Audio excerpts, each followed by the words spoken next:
خب دوستای عزیزم راستی یک جا همتا گذاشتم گفتم یک نوار کنم برای مردم نشون بدم.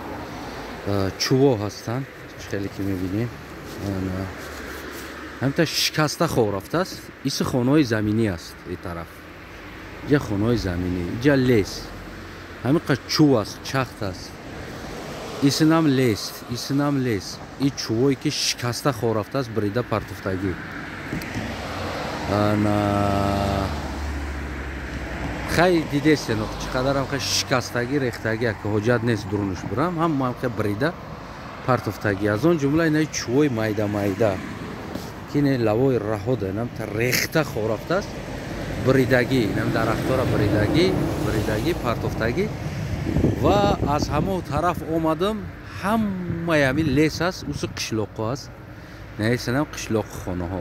برای شما یک سوال دوستای عزیزم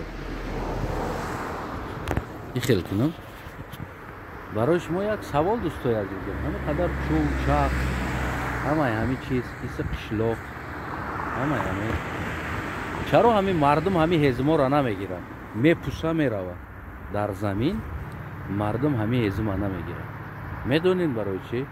برای که این ملت با گرمی با تپلینی با سوزشواری با تمامی چیز تامین هستند. همین خانه قشلاق دانیست همین چیزا هست.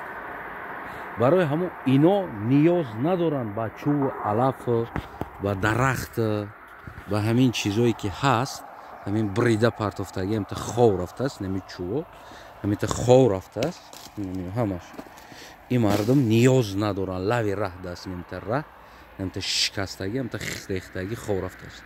این مردم نیاز به این چیز ندارن میفهمی نمیره.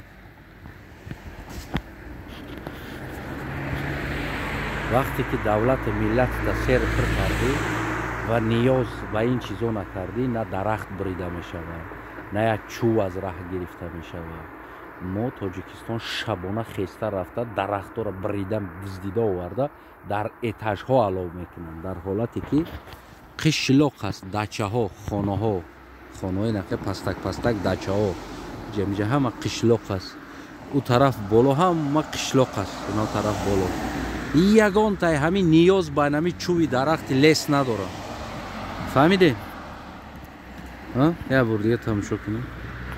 فهمیده نکه چرا در تاجیکستان درخت برش طرف میشوه فلانیش طرف میشوه دیگرش طرف میشوه. اینه که در تاجیکستان مردم نیاز به گرمی به سوزشواری داره. اینمی دچه ها نیز نه اینمی خانه های حولی نه طرفش هم زیاد است. طرف پایان اتاج هم است بفکرم همین حولی ها نیاز به همین چوب ندارن نیاز ندارن برای که خانه هاشون داره پر است چوب. ملت باید تامین کرد تا که ملت نیاز نه درخت را ببینه درونی آورده شکسته خو رفته است. شاید 5 سال شده باشه 4 سال شده باشه خو رفته است شکستگی همیتا نیکی همی دچبدگی ها نمیگیره نمیره علاو نمیکنه.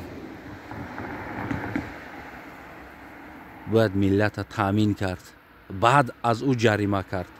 وقتی ملت نیاز به سوزشواری داره و در خانه گلکش از خنکی کسل میشه و میبره مادرش در تاجیکستان باشه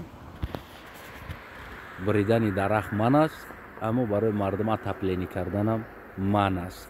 مردم نباید گرم باشه مردم باید عذاب بکشن. این است بگیم همون چیزی تاجیک ها. حتی که در قشلاق ها اتوبوس ها وقت ساعتش قطعی راه میگردن.